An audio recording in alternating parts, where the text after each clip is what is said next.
Bonjour à vous tous. Aujourd'hui, j'ai fait 2 sortes de gâteaux avec la même pâte. Franchement, elle est très facile à faire et c'est très bon. Une, je l'ai faite à la noix de coco et la confiture, enrobée dans la confiture noix de coco. L'autre, c'est le sablé que j'ai avec la confiture aussi et j'ai mis des amandes au contour et c'est franchement facile. Cette pâte, on peut la utiliser comme on veut.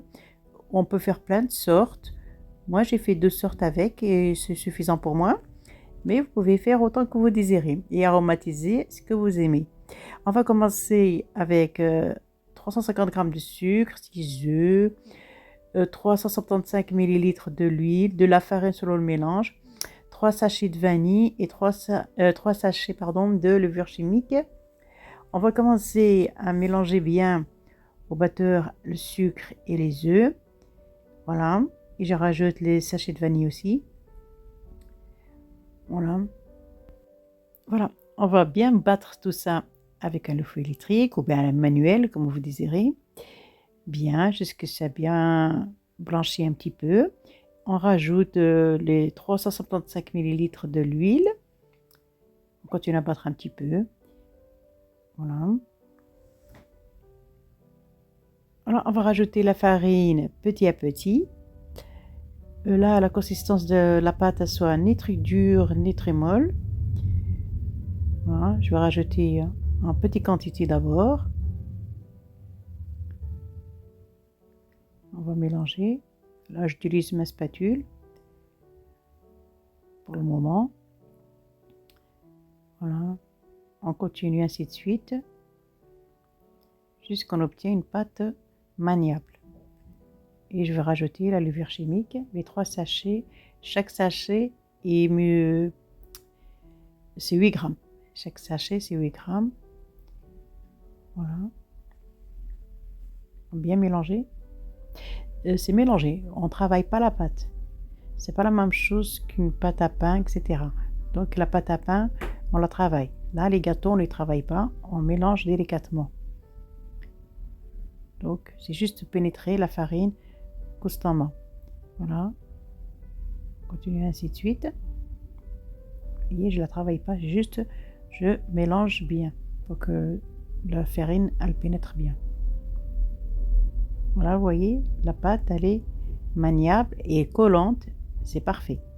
Voilà, elle m'a pris 1 kg 100 g. Comme je vais partager en deux la pâte, comme je vais faire 2 sortes, vous pouvez utiliser cette pâte à plusieurs sortes. Voilà. Et bien fariner votre plan de travail. Voilà. Là, je vais la partager en 4 pour l'étaler facilement. Voilà. Là, toujours fariner votre plan de travail.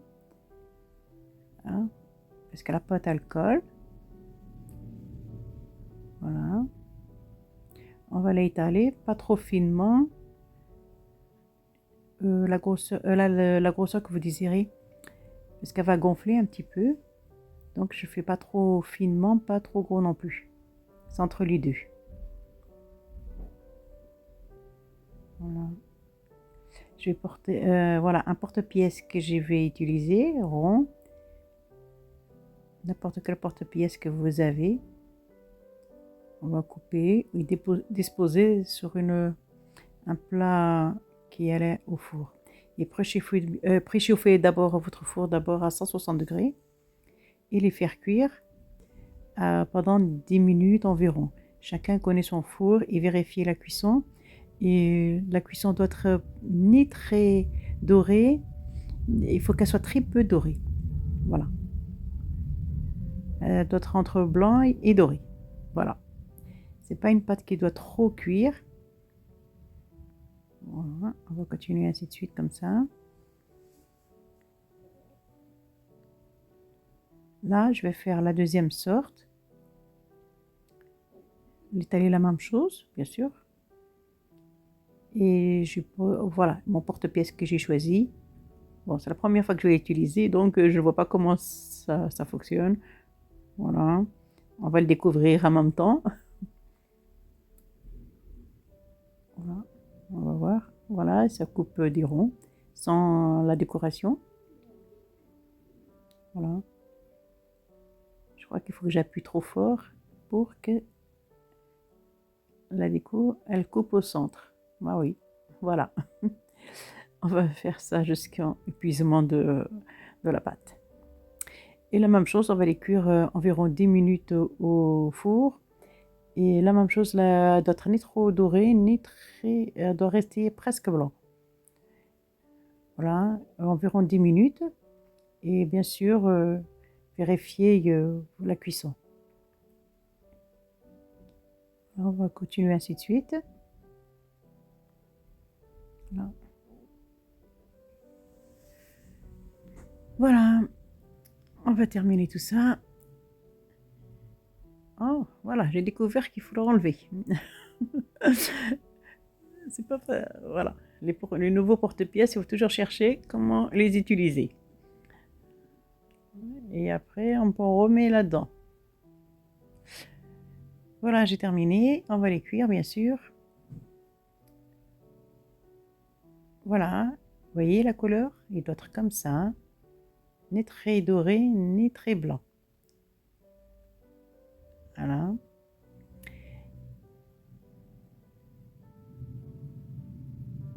Maintenant, je vais les garnir. J'ai la noix de coco, la confiture, enfin les deux confitures, une en abricot, une à la confiture. Et j'ai des amandes dorées concassées. On va commencer avec la noix de coco, pardon. Voilà, je vais tremper tous mes biscuits là-dedans. Voilà. Et je vais les coller deux par deux. Voilà.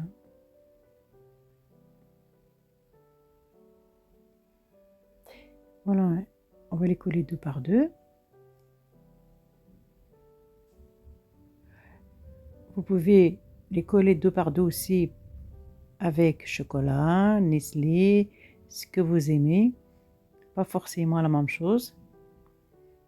Voilà, et je les enroule dans notre coco. Voilà, et je dispose dans un plateau parce qu'on va les laisser toute une nuit se reposer avant de les déguster.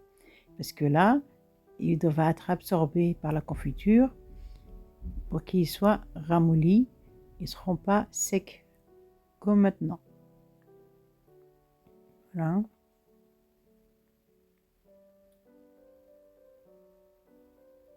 Voilà, on va continuer comme ça jusqu'à ce que je termine.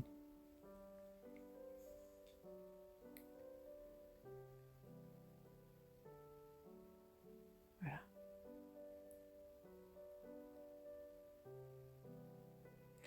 La confiture, je ne vous ai pas dit, moi je l'ai mixée pour qu'il n'y ait pas de morceaux. Voilà. Il faut la bien mixer. Ça y est, ça.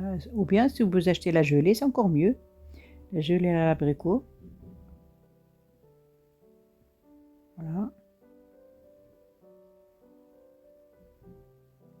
Et la noix de coco, si elle est trop grosse, une astuce, vous la mixez aussi. Voilà, je viens de terminer tout celle de notre coco. On va continuer avec, voilà, avec l'autre sorte de gâteau. Là, je vais badigeonner celle qui est avec le trou, avec la confiture d'abricot. Voilà. Voilà, il faut faire doucement parce que c'est très fragile. Sinon, ça va se casser. On va essayer de faire délicatement. Voilà, bien badigeonner. Vous pouvez la badigeonner avec ce que vous désirez. Voilà, et je saupoudre avec les amandes concassées grillées.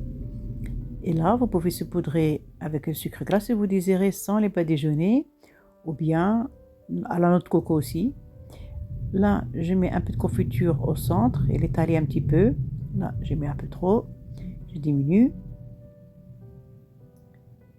Voilà, vous étalez un petit peu partout. Voilà. Et vous disposez là-dessus. Voilà. Et je mets un peu de confiture au centre. Je rajoute un petit peu pour que ce soit un peu plus joli. Voilà, que c'est un peu bombé. Voilà. Voici la deuxième sorte. On continue comme ça jusqu'à qu'on termine toutes les petits sablés.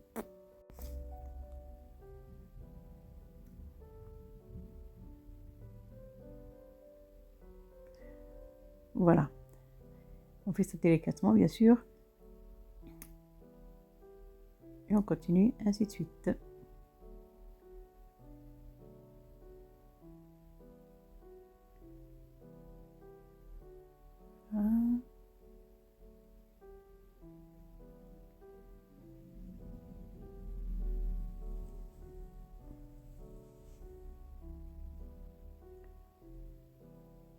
Voilà, puisqu'on a tout terminé, voilà, on dispose dans une plaque, on va laisser toute une nuit à se reposer.